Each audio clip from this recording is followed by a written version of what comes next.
chers étudiants. Nous allons consacrer cette séance à la correction d'un type d'examen. Donc, vu le résultat déjà obtenu, j'ai remarqué qu'il y a des étudiants, pas tous, mais parce qu'il y en a ceux qui ont obtenu de très bonnes notes, mais il y en a ceux qui ont encore des difficultés. Du coup, j'ai pensé à réaliser, à faire un document avec des exercices corrigés. Et la plupart des exercices, c'est des exercices que nous avons déjà importés sur la chaîne YouTube. Donc, j'ai fait des prises d'écran, j'ai rédigé l'exercice et des fois ce que je dis pendant ou bien lors de la vidéo. Et aussi, pour avoir cette culture du QCM, j'ai mis quelques examens de type QCM. Donc, c'est juste pour vous dire que lorsqu'on parle d'un QCM, il n'y a pas uniquement une seule bonne réponse, mais pour une question, il peut y avoir plusieurs bonnes réponses. C'est la raison pour laquelle il faut bien lire la question avant de répondre. D'accord? Ça, c'est d'un côté. D'un autre côté, des fois, les bonnes réponses, ils se ressemblent. Donc, il faut lire toutes les questions. Toutes les questions. Parce que s'il y en a plusieurs réponses, il faut les choisir toutes. S'il y en a des réponses qui sont très très proches, donc il faut, quand vous tranchez, il faut comprendre ce que vous faites. Parce que lorsqu'on passe un QCM, on a l'impression qu'on a bien répondu, mais on se retrouve avec des notes très très bas pour certains, mais pas pour tout le monde. D'accord. C'est exprès ici, sur la première question, lorsque je vous demande, c'est une question qui est très simple, mais lorsque je vous demande, Excel est un document de Microsoft Office, oui, c'est un produit Microsoft Office. Il y en a ceux qui vont répondre, qui vont cocher la bonne réponse, ils vont passer à la deuxième question, parce qu'ils pensent que ça, c'est la bonne réponse. Il faut lire les autres réponses. Est un tableur? Oui. C'est un tableur, on l'a déjà dit. Est un chiffrier? Ça n'a pas de sens. Est un logiciel? Oui, c'est un logiciel pour créer des tableaux. Ça permet de tracer des graphes et faire des calculs automatiques, ainsi de suite. Donc le A, le B et le D, c'est les trois bonnes réponses. Si vous choisissez une seule réponse ou bien deux réponses, cela veut dire que vous n'avez pas bien répondu. J'espère que vous avez bien saisi le message. Question 2. Qu'est-ce que c'est qu'un système d'exploitation multitâche?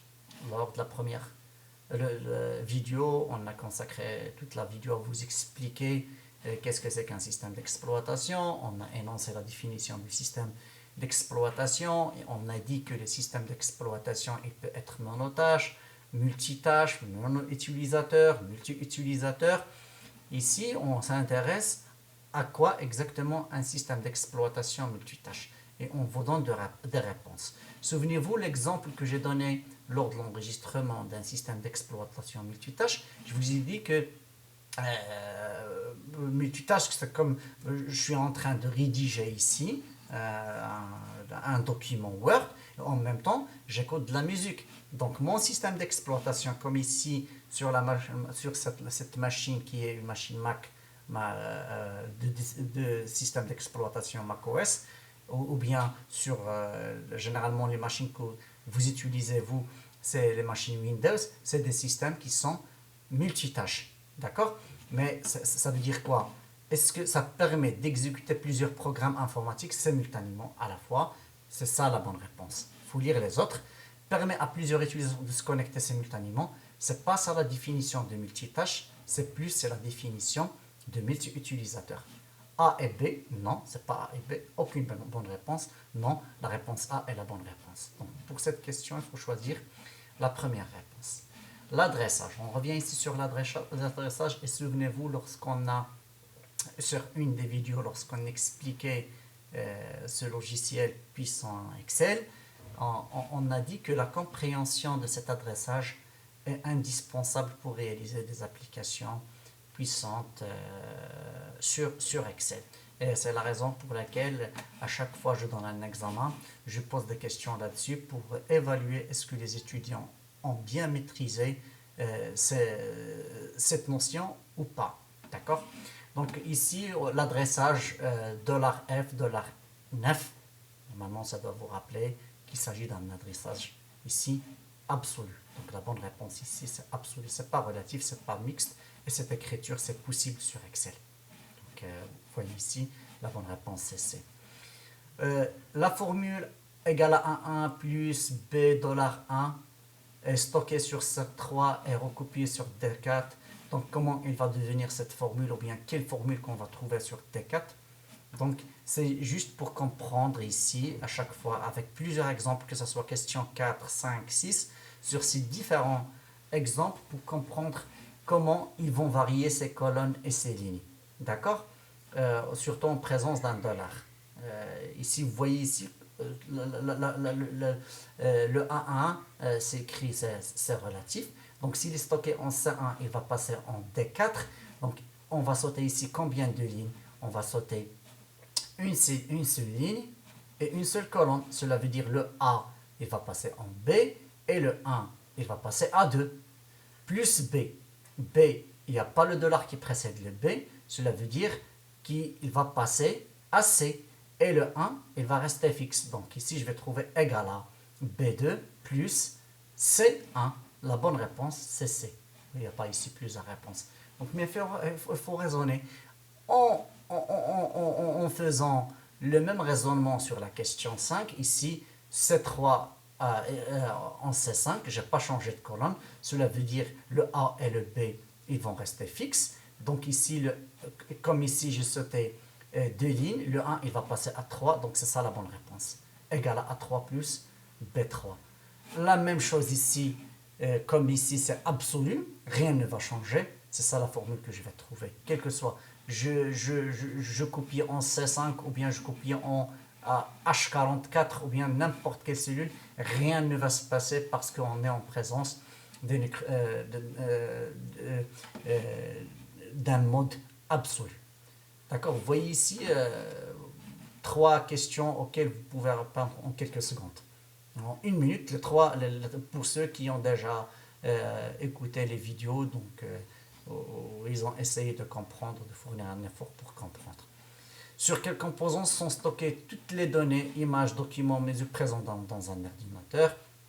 Ici, souvenez-vous, lorsqu'on a fait le premier enregistrement, on a parlé des différents composants. On a parlé d'une mémoire volatile, non volatile. On a dit que la RAM, c'est une mémoire qui est volatile. Ça veut dire qu'en cas de coupure d'électricité, les données qu'on est en train de saisir risquent qu'on perd ces données. Bon, peut-être que vous avez déjà vécu l'expérience, vous rédigez un document et vous oubliez d'enregistrer vos dernières modifications, il y a une coupure d'électricité et du coup vous allez perdre ce que vous avez écrit. Donc, mais comme des documents comme images, la musique, les films, les photos, tout ça, ils sont dans une mémoire qui est non volatile. Et la mémoire qui est non volatile, qui va contenir tout ça, c'est le disque dur.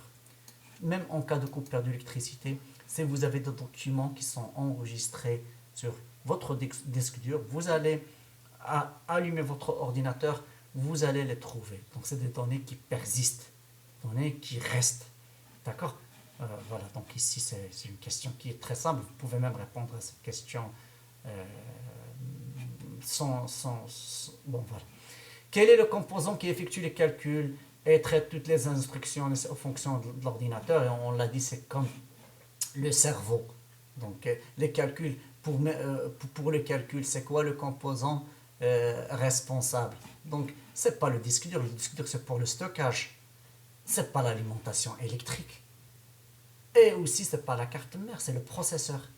C'est ça le composant qui est responsable si vous voulez, de réaliser les calculs. C'est ça le cerveau de la machine.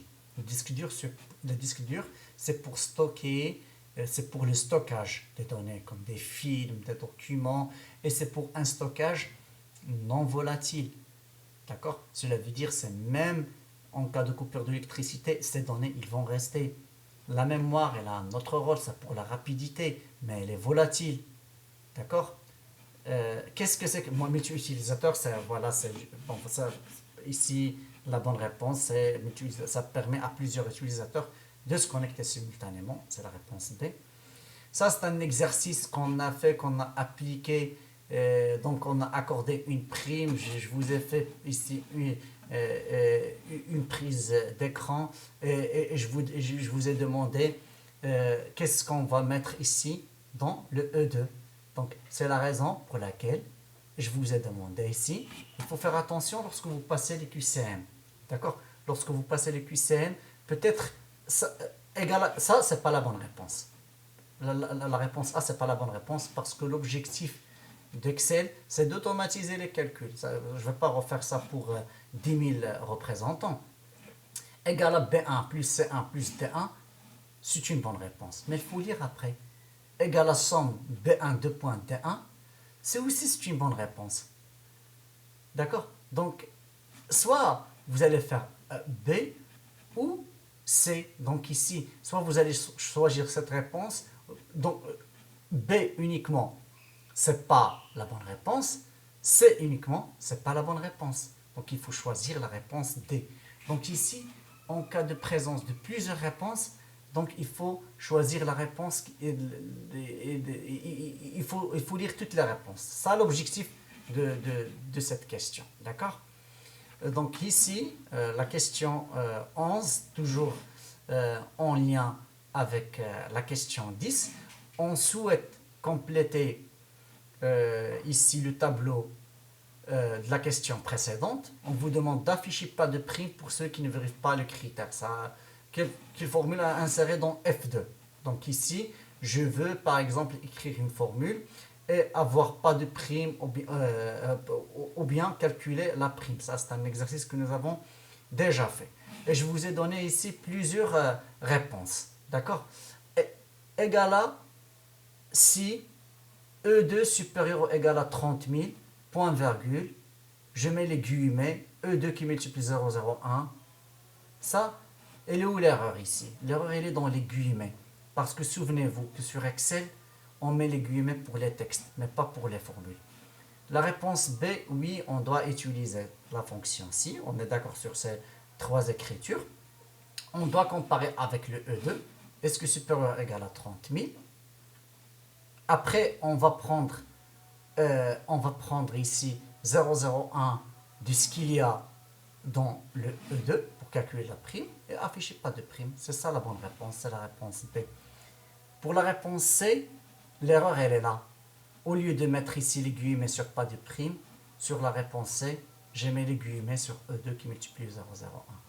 Les trois écritures sont équivalentes, elles ne sont pas équivalentes. Il y a une seule écriture qui va retourner ou bien qui va renvoyer le bon résultat, c'est l'écriture B.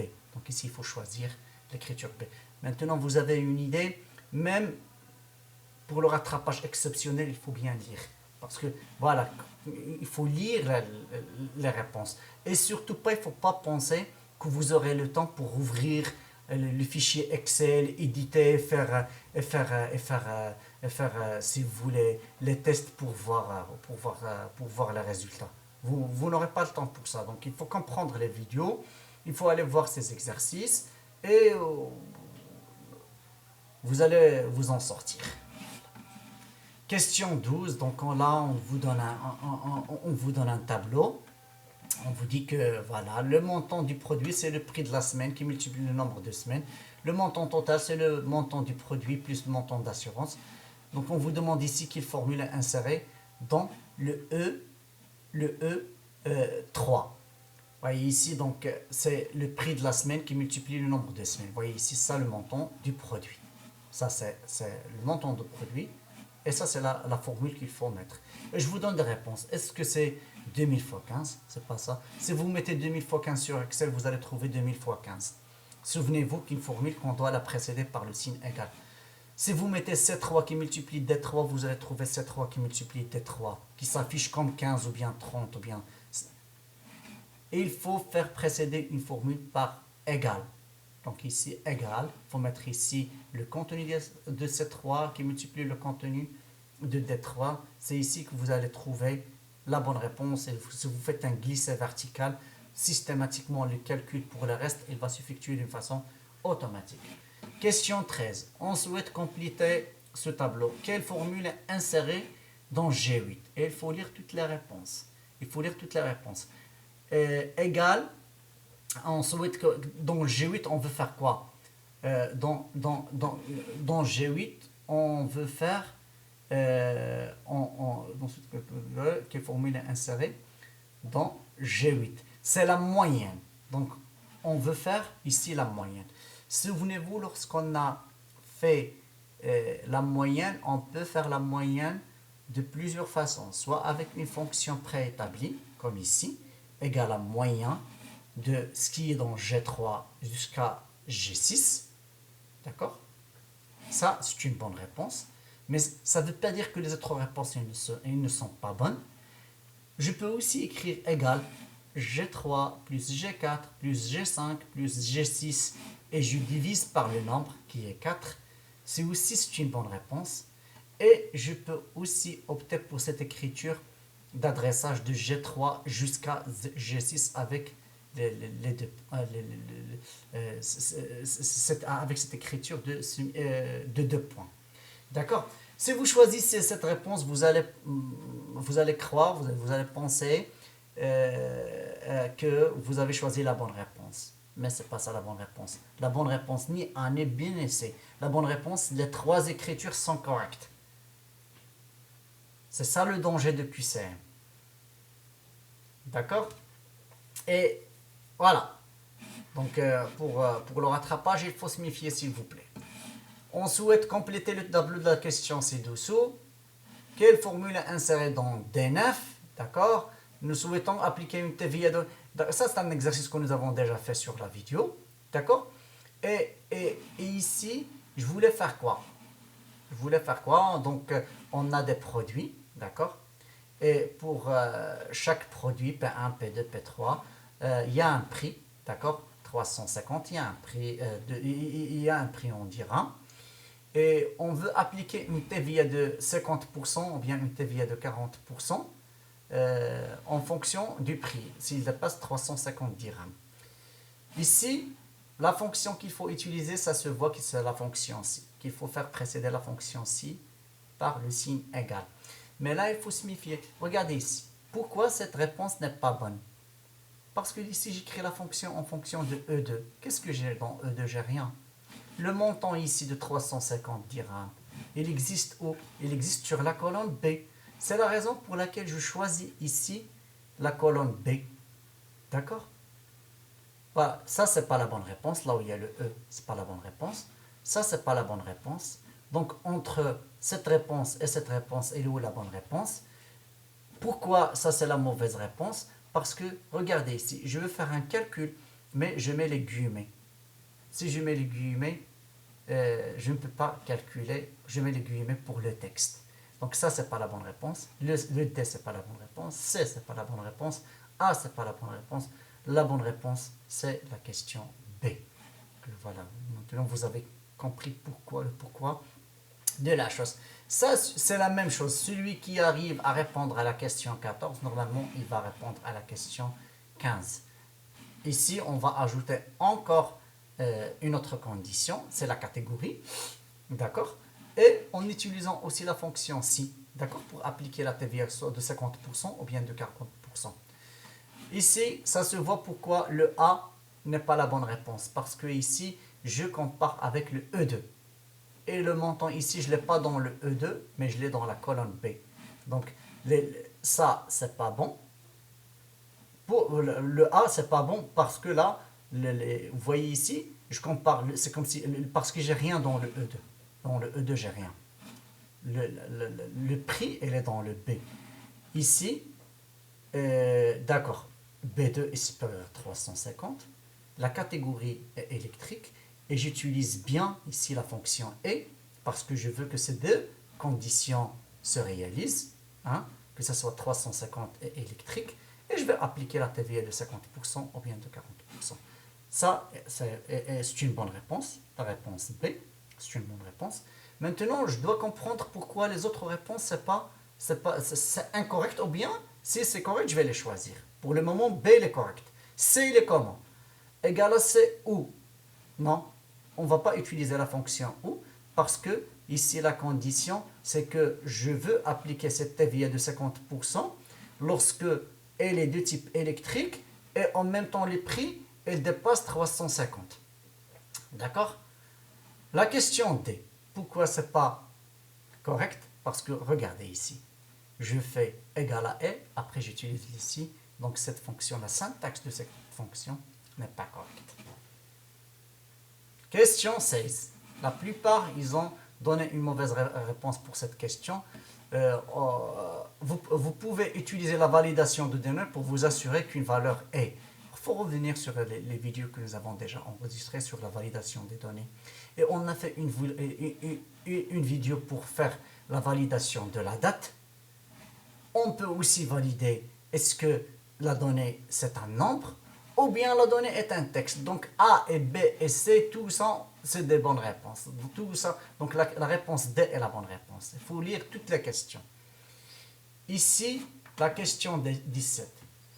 La question 17, c'est la même chose à peu près que c'est la même chose que cette question. C'est la même chose que la question 15. Donc ici, je ne peux pas faire si. Ça se voit que le B, c'est pas correct. C'est pas le ou parce qu'ici il s'agit de et. Si vous lisez, on veut qu'il soit un consultant senior et qu'il a un salaire supérieur à 20 000 dirhams. D'accord, c'est pas le ou. C'est pas la B, c'est pas la C. Si vous lisez bien le A, vous allez trouver qu'on a bien utilisé la fonction et. D'accord. Voilà, donc c'est la réponse A. Pour cette question 17, c'est la même chose que la question 15. Question 18, on veut réaliser une recherche V. Revenez sur les vidéos, il faut aller lire sur la recherche V et la syntaxe de la recherche V. Et ici, on vous demande, on s'intéresse ici à la quantité, d'accord, de t-shirts. Et pour la recherche V, on fait ici, pour la syntaxe, donc ici, on s'intéresse au t-shirt, égale la recherche V, égale la recherche V, égale la recherche V. Tout ça, c'est correct. On s'intéresse à t-shirt, t-shirt, t-shirt. D'accord? Ça, c'est table. Donc, c'est la matrice table, table, table.